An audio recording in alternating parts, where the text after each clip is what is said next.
Well, here we are again. I'm just a Lancashire bloke. I'm sat here in my shed in the Pallet Palace, and it's currently 11:30 on a Saturday night. And I've just been playing the new James Bond game. And I thought, do you know what? Let's get another video. Let's get another video on just a Lancashire bloke, because I'm having a beer. Don't really have beer that often anymore. Which I talked about in my previous video about the weight loss thing. But now and again, it's nice to have a treat, and that's part of that weight loss thing as well. But when you say you have to give everything up for good, it's just everything in tiny moderation, right? So, cheers. Grab yourself a beer. We might even have a whiskey if this waffles on, right? So, cheers.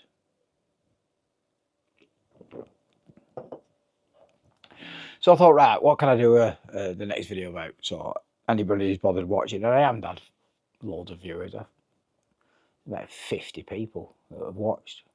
Yeah, that's fine. Although if you're one of them 50, do me a favour, just hit that subscribe thing and get me subscribers up. That'd be grand. So I thought, right, what can I do?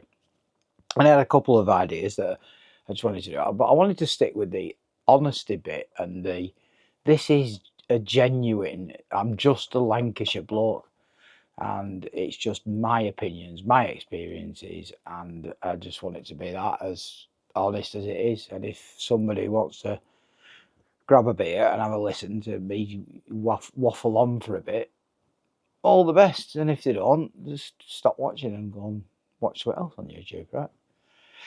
It is what it is.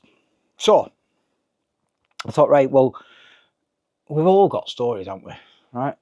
And you don't get through life without having stories. But it's, what stories do you want to tell? And I thought about one that I thought, do you know what? Because it is quite a funny story now, looking back. And it is, over 30 years ago. So I want you to picture the scene, right? And if you were my sort of age and you were around at that time, hopefully it'll bring back some memories for you of what it was like back then. In 1991 this story takes place, and in 1991 there were some brilliant tunes out, right? At the time you'd be listening to Stone Roses, Carter, stuff like that. I think Sheriff Fatman were out that year. I'm struggling trying to remember the exact Stone Roses songs that were out. I think Charlatans were out at that time, and I do remember. So we lived in Burnley at the time, in 1991. We're talking particularly the summer of 1991, and we had 3 kids, and my daughter. She was only a few months old at the time when this thing took place. So, it was the 90s, and going out to a nightclub in the late 80s, early 90s was an experience and a half that these lot will never get to experience. Even if they go abroad, it's not even a patch on it. So there used to be some right choice establishments, right? But that used to be the thing. You were, when you were young, you went out at a weekend. The young still do that, I guess, but it was all about going out around the pubs, hitting a nightclub that stayed open until 2 o'clock, and then that was it. We're kicking out time, and then fights kicked off in kebab houses and squabbles over taxis, and because everybody were coming out at the same time. But some of them nightclubs were choice nightclubs, shall we say. And I can always remember this, nearly every nightclub that you went into, I'm almost sure that anybody who tell me I'm wrong, put it in the comments, right, and we'll have a look, because I'm almost sure that they had to serve food, right? So you had to serve food to stay open, have a license to 2 o'clock. So Lordy Doors in Accrington, which was the nightclub at the time, had like a pizza bit that you went out and you could have a pizza while you were in the nightclub. Going as far as things like the circulation in Burnley, and if everybody remembers the circulation in Burnley, the circ down in Burnley Wood was just an experience and off. And they used to have a little chip counter, and they just sold chips, nothing else. You just get a tray of chips, but it meant that they kept that license. So yeah, going into somewhere that is just heavy with smoke, and the smells out of a nightclub were something else. You didn't sort of notice it. If you ever went in a nightclub during the day when there were nobody there, but that combined sweat and everybody off the tits, and it was sweaty, and fag smoke everywhere, and cheap lager, and all of that. But it was an experience. The only reason I mention it is it made me remember things like that. This story isn't about drinking. It isn't about a nightclub. I'm just trying to set that scene. So, like I said, 91, we lived in Burnley in a little terrace house, 3 kids, and I was very opinionated back in the day. I was also very skint, so extremely skint, and we had so there was a knock on the door one day. I've opened the door, right? Oh, it's TV licensing, but have you got TV? I'm like, no, I can see it on now. And I'm like, yeah, well, what it is, and I tried with the odd look story, and they're like, no, never mind. And I ended up going to court and getting a fine for not using the TV, for not having a TV license, right? Long and short of it. And I got fined something like, I can't remember exactly what it were now, right? And I think it was about 150 quid. Anyway, 150 quid back then, quite a lot of money to us anyway. I mean, we were that pissed poor that we didn't have a phone in the house, right? There were a phone box across the way. This is long before mobile phones, internet, anything like that, right? Yeah, we didn't have a car. We didn't have bugger all, right? So decision's been made that, number one, I can't really afford to pay this money. We're having 3 young kids, and number two, I was quite pissed off, to be fair, that hang on, how come there's a British company that, because you don't subscribe to them, you can then get done in a court, a criminal court, and fined for not supporting a business, right? That's just the way I'd seen it back then. So there was all that to it as well. But let's not pretend. It was also because I was skinned, right? So I decided, right, I'm not paying this bill, and this non-payment of thing. So I ended up having to go back to court for non-payment fines. I'm like, no, I'm going it, and then they give me like a suspended custodial sentence of 2 weeks or something like that, and it's like, yeah, I'm still not paying it.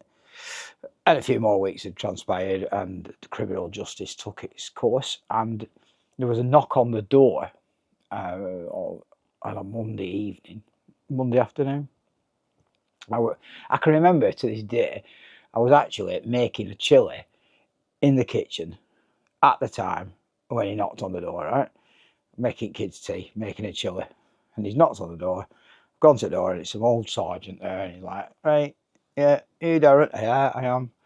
Right, you know, but yeah, I know about it. He's like, right, have you got the money? No. Are you going to pay it? No. Can you take it? No. I'm like, I just don't have the money. I can't pay it at all. He said, right, well, unfortunately, I'm going to have to take you with me. I'm like, oh, you're joking, mate. I'm in the middle of making kids tea and everything else. I said, please. And he went, right, how long you need? I said, oh, give us a couple of hours. And he went, right, I'll come back up in a couple of hours.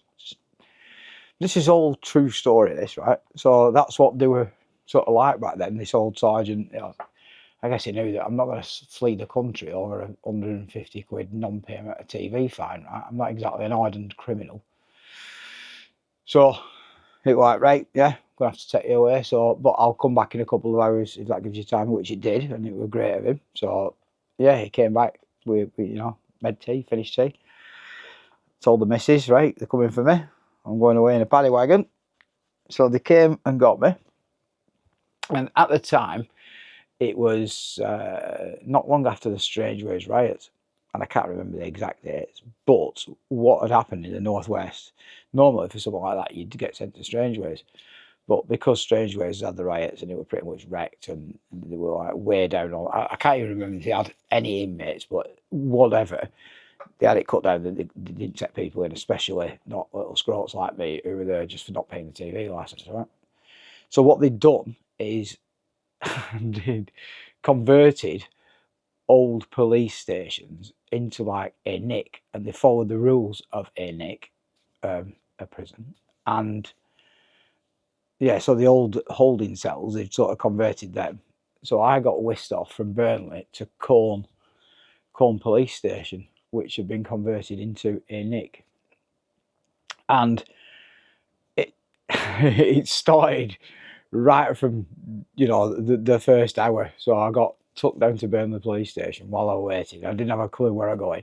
Couldn't ring my missus and tell her, oh, I'm going to be in Colne or whatever, right? Because she didn't have a phone. So that was it. All she knew was like, I've gone. Don't know where he is. So then they held me in Burnley. Then they told me they were going to, they were taking me to Colne and explained this. I'm like, all right. So then it comes to the transport. So this is where it starts. They put me in the transport, handcuffed to this local truck. Pete, who were called. I don't know why I remember that. I just remember he was called Pete. Couldn't tell you his last name, right? Big beard and all that lot. And he was like one of the sort of local homeless that was always around town and everything. And he was dirty and dishevelled and probably still pissed. So they handcuffed me to him. Now bear in mind, right, it's 91. I was 20 years old at this time. So, yeah, a little young and naive. I did have 3 kids, but 20-year-old. So they handcuffed me to this guy. And then when we're on the way over, the 2 coppers that are in the back of the van, so there's 1 driver and 2 in the back with us, right, and a couple of other guys, and they're taking us over. And they start talking to this Pete about how's your scabies getting on and all the rest of it. And I'm handcuffed to this guy thinking, fucking great. That's all I fucking want. So anyway, we got to Colne and they sort of booked you in and everything else. And then because it's prison, right, take your clothes off, you have to give you a prison uniform. So this is another one where it's like, what the fuck? So I was actually in my 20s. I was probably a very, very similar build to I am now, if not a little bit slimmer. So I'm now currently a 30, but I probably were a 28. So they give me these pants that were like just way too long. So they were like rolled up about 15 times. But then they must have been at least 6 inches too big. So when I was walking around, I mean, you spent most of the time in your cell anyway, right? So when I was walking around, I was like sort of bunching all these pants together to hobble about in and out. You were banged up for like 23 hours a day. You got an hour to go out and exercise yard, right?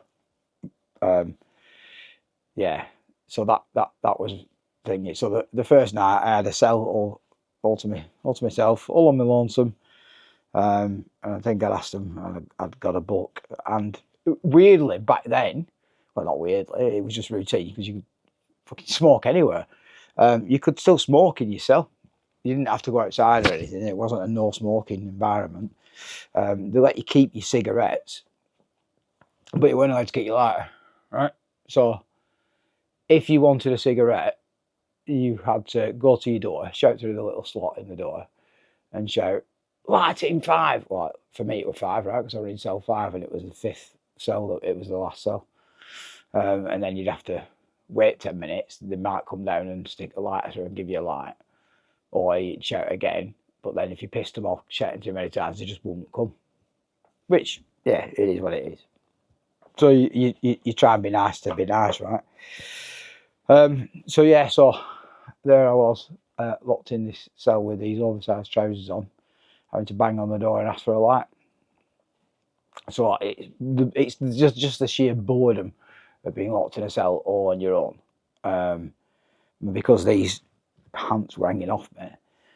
The blankets that they gave, I don't know. It's hard to, I don't know the proper name for them. It's hard to explain, but they were made up of like loads of threads, sort of like crocheted together, but really tight. It's not crocheted, but yeah, they're made up of like these really long threads. So I just decided to keep myself occupied.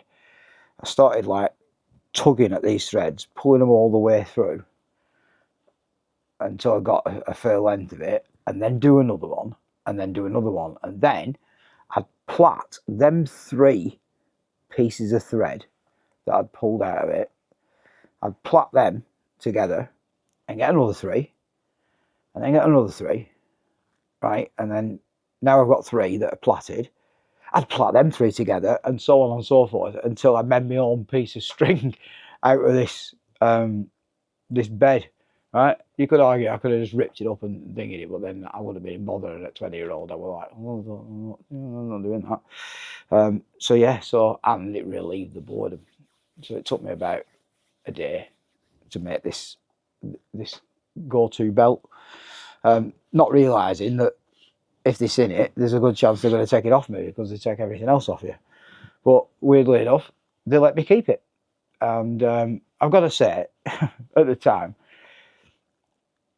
anybody else who were there were in for like non-payments or anything like that, and they were only in for like, you know, a week or whatever. So they were pretty much all right with you.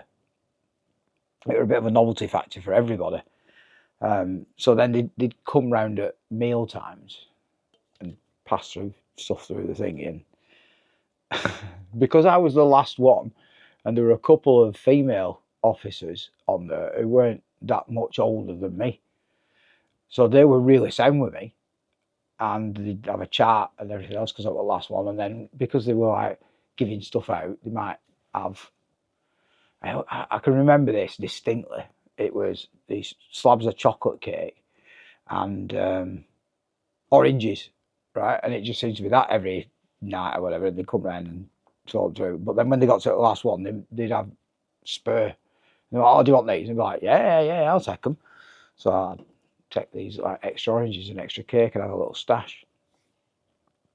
So yeah, and then you'd get out into exercise yard, which was just a small yard, and I think we're on about his 2nd or 3rd day.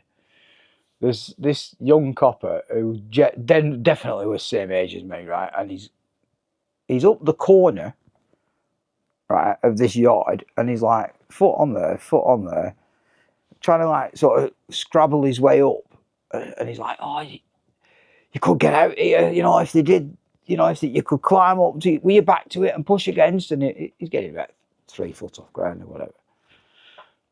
And I just turned around and went, yeah, mate, there's a coax coming right out of that window there, right, a cable. You just pull on that cable and use that to go, and you'd be out a lot quicker than pissing about like that. Oh yeah, that's bad, that, isn't it? That's bad, that. I need to tell me, Sergeant. I'm like, right, but you know, be honest, you could leave the bastard door open and somebody might go out for a wander, but they'll be back for tea time, because it's just not worth the hassle. Everybody's only here for like a week or so. Just not get it anyway. It still ran off, and I had to tell somebody about this wire that came out that make it easy to escape. Who the fuck's going to escape? So yeah, I'd been in 2 or 3 nights, cell to myself, made myself my little thingy, and then they put some guy in. I can't remember his name at all. I remember what he was in for though. He was in for non-payment of a fine for nicking scrap. Right, that's how ridiculous it was. And so he went in for a non-payment fine for nicking scrap, and he got put in. He must have been in his 30s, 40s, something like that. So yeah, so that's what he went in for. And anyway, they put him in my cell. And we were sort of chatting away and everything else, but I'd sort of got a little bit used to being on my own, and I was quite liking it, and it sort of upset the equilibrium having some older guy in there, right? Yeah, not sure about this, right? Anyway, got talking to him and everything else, and decided I was going to be a smart ass. So I bet him 10 fags, right? Because most people knew they were going in, so they take loads of fags in with him. So I bet him 10 fags that I can get you out of this cell. And he's like, yeah, fucking right, of course you can. And you think, oh, fucking Houdini. Look, mate, place the bet. I bet you 10 fags I can get you out of this cell within the hour. He took the bet. which then I went banging on the door. Oi, down here in 5. Down here in 5. So they come down. What's the problem? I said, hang on, I'm just going to ask you something. I'm 20-year-old. I'm like, right, yeah, so I said, right, look at him. Does he look anything like he's 20-year-old to you or under? I'm like, what the fuck's that got to do with it? Yeah. I'm like, right, well, you need to go away and check, because it's a thing in the British penal system, and don't ask me how I fucking know, because I just fucking know, right? And there's a thing in the British penal system, which is you can't mix YP, right? Young prisoners, youth prisoner, whatever you want to say, but you can't mix them, people who are under 21, with people who are older 21, right? It's because they're vulnerable, and it'll, you know, I think it's more down to like, old lags will teach them shit that they don't want them teaching them. Anyway, that's the rule. So I banged on the door, shut them down, and gone, I think you need to go away and check this. He shouldn't be in this cell with me. So, anyway, we'll go and see. And probably about half an hour later, come down, could hit key in the door, the open door, and I went, right, like I said, I can't remember, right, you have to come with us. He's like, what's going on? He said, he's right, isn't he? Fucking little smart ass, you're not allowed to be in here with him. So you have to move, because he's youngest here, we can't put him in with anybody else. And with no cells left, so you're going to have to go in a cell with 2 other people, so there'll be 3, and you're sleeping on the floor. So this fucking guy, we're not happy, were he, right? He's like, you little fucking bastard, why did you have to say out? So he was proper like not happy and kicking off, because he getting took out of his fucking cell. Then he has to then go and sleep on the floor, on a mattress on the floor, where there's just, with 2 other fucking guys. And he were not happy about that. So as he's fucking throwing his stuff together, he's walking out, and as he's walking out, I'm like, whoa, where's me 10 fags? Needless to say, I didn't get me 10 fags, but I got a few expletives in its place. So that was quite amusing about it.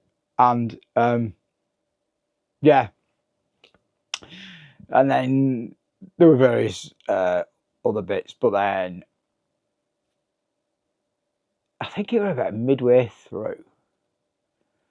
So they used to let me out of my cell because I was the last one. And I think because, like I say, I was young and that. And they'd be like, oh, do you want to get out of your cell to wash up? Or something like that. And it's absolute slave labour, but you'll do anything to stop that boredom and get out. So I'm like, yeah. So I'll come out. So I'll wash up. And then they had it where you could watch TV. They had a separate room with a TV in and some seats. And then they'd just stick a fucking video in. You could watch a video. Right, that's it. Back to yourself. So they were doing the best to, you know, keep everybody occupied with that and not be banged up for 23 hours. They did give me a bit of stick of like, oh, you're in for no TV licence. You're not fucking allowed to watch it. I still got to watch it, but yeah, they were a bit of stick that way. But yeah, I think it had got about midway through, and what had happened was I was in the TV room, and I say TV room, like I say, fucking smaller than this, with a telly at corner and some chairs. And this constable had walked up to me and he said, right, you need to sign your release form, sort of thing. And I'm like, all right, let's have a look. So another thing about the penal system in Britain, and it was back then, I don't know if it's exactly the same now, but you just did half of your sentence, right? So like, call it parole, could be whatever it is. It's just a thing. You just do half your sentence sort of automatically, and then it's like, if you're a naughty boy, you don't get to. So they come out and they said, right, I need you to sign this. What is it? Release date, right? Let's have a look. So yeah, I'm looking at it, and it's saying, I can't remember the dates, but something like, let's call it the 17th, which was the Sunday. And they wanted me to sign for it, saying that's your release date, the Sunday. I'm like, I'm not signing that, because you don't release at weekends, right? Another one of them quirks. They don't release people at weekends, they only release on a Friday. So if you're due to go out on a Saturday or a Sunday, they have to let you out on the Friday, because if they kept you till the Monday, they'd be unlawfully imprisoned because you're keeping your belongings longer. Yeah, all that. Brought me this, sign it Sunday. No, not signing it. What do you mean you're not signing it? You have to sign it. I'm like, I'm not fucking signing it because it says Sunday. And if I sign it, I've agreed you'll let me out Sunday. And I'm not fucking going out Sunday. I'm going out Friday. So I did 5 days, right? No, you have to sign it. So it started getting a bit heated then between me and this copper who's like adamant that I'm going to sign this fucking piece of paper, and I'm equally as adamant I ain't fucking signing no piece of paper. It resulted in me standing up and fucking flicking the chairs over till going, I'm fucking telling you, I'm not fucking signing it. I was a little bit more hot-headed back then when I was younger than I am now. Much more calm and reserved now that I'm a refined old gentleman. So yeah, fucking chairs went into sergeant come running down and a couple of other coppers. Right, what the fucking hell's going on here? Like, fucking that idiot telling me that. He's like, right, you, I think it's best if you just walk back to yourself now. Come on, walk back. All right. Which were right enough. They didn't think he'd just give me the opportunity of like, you can kick off if you want to kick off. However, it's easier if you just walk back to yourself and go and calm down. So anyway, I did. I walked back to myself, stewing away on it. And then they left me a few hours. And then sergeant had come down, opens the door and says, right, do you want to come and wash up? I go on, I will do, because it'll think it. So anyway, I'm stood there washing up these plastic plates in a sink. And he's saying, what were all that about? Earlier on, what were you kicking off for? I'm like, and the copper who it were further down the corridor. I'm like, it's that fucking idiot's fault. Why? What's he done? So they'd come in and they were like adamant they had to sign this piece of paper that said I was going out Sunday, and I'm not going out Sunday, I'm going out Friday, so I refused to sign it. He went, but you're going out Friday, don't worry about it. I said, right, I know I am, but I'm not signing to say I'm going out Sunday. Like, just, it's not a problem. Anyway, which one? I said, with him down there. Right, leave it with me.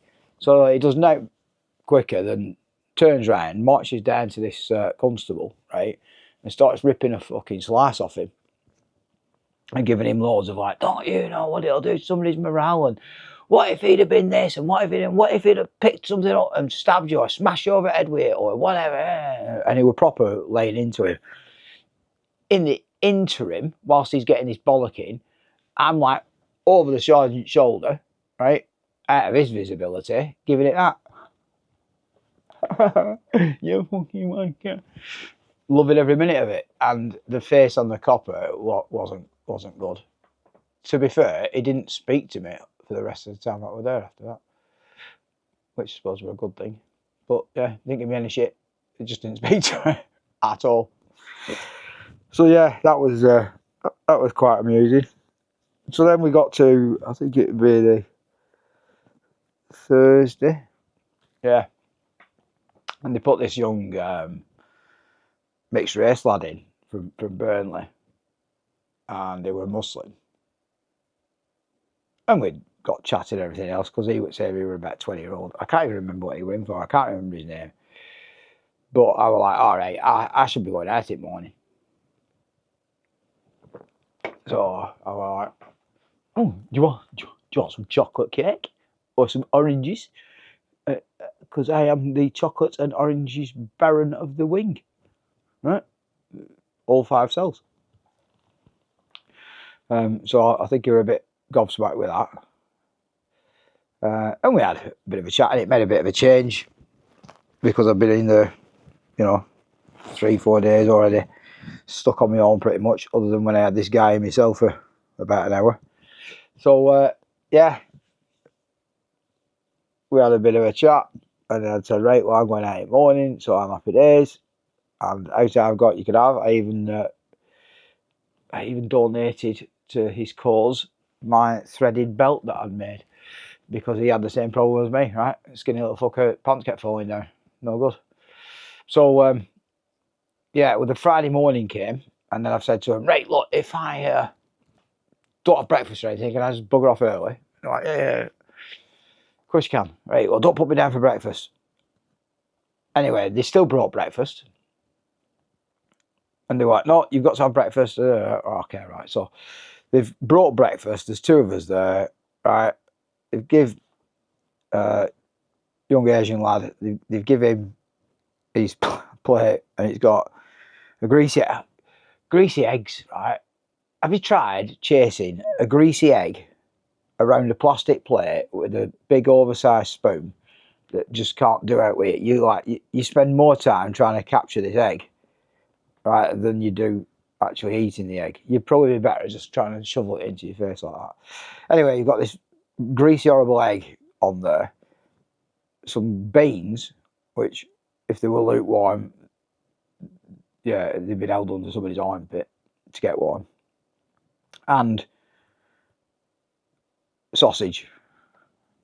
So this lad's looked down at his plate and gone, I can't eat that. I said, well, why not? I said, because I'm Muslim. It's like, sausage. It's not halal at that. Oh, right. So he looks across at me. He's like, are you Muslim? I'm like, I'm not Muslim, mate. All right. So he takes the sausage off his plate, puts it on my plate, and went, right, what's the problem? And slammed the door. And that was their attitude. So, yeah, in the 90s, of like, I don't think they'd even he'd probably get a cash payout now for that happening. Somebody would be putting a claim in for like 20, 30 grand for getting a sausage took off the plate and give to the person next door to him, rather than a fresh plate of stuff. But it didn't back then.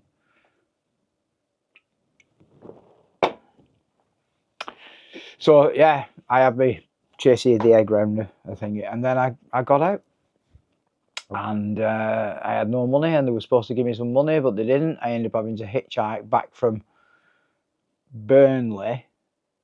Colne to Burnley, and then when I got to Burnley, I didn't have my key or anything, and the missus weren't there, and I didn't know where she were or anything, right? But then there were a note, she'd gone to her mum's, so I then had to get from Burnley to Aki to go and finally meet him after being away for a week. So that's the little story of the 5 days I spent in prison. It's not an exciting story, it's not anything else, it's just one of them little tales from my history and from my past that doing this channel made me think, oh, what can I do all about, right? And it's just waffle. It's just me waffling. But hopefully it'll trigger something inside of you if you were old enough to remember, which I'm guessing most people who watch my channel or have a certain age group. I can't see many 20-year-olds sitting here watching me waffle on. I just can't see that at all, and I'm good with that, right? I'm not going to ever be a viral superstar and be able to retire and do that. I don't do it for that. I do it just for the sake of doing it, and I think it's a laugh and it's a giggle, and yeah, hopefully other people like it and watch it as well. So that's it for this episode. It's weird calling them episodes, it's blowing up to be more than it is, isn't it, right? For this, that's it for this video of me just waffling on. I'm just a Lancashire bloke, and that's what I want this channel to be. Just me talking about life experiences, past stuff that I've noticed or whatever, and I think that's how I should develop it. But you know what? Please let me know. Add some comments. The more comments that I get on here, the better, right? That's how the algorithm works. And hit a like, hit a subscribe. I'd appreciate it if you could do it. But if you don't want to do it, I'm equally good with that as well. So toodles pip, tatty bye, TTFN. We'll see you again.